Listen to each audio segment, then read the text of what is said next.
Hello everyone, my name is Devanshi Chakraborty. Today I would like to recite a poem on Mother Nature written by Deepanjana Chakraborty.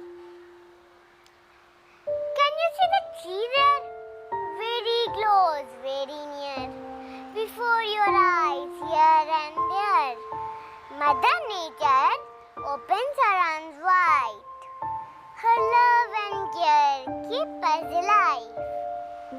Air, water and sunlight keep the living beings happy and bright. The rising sun, the humming bees, the little yellow butterflies, oh, the chirping of the birds brings the morning message to us. The hoot of the owl, the crying of the cricket calls, shh, sleep tight, night has arrived.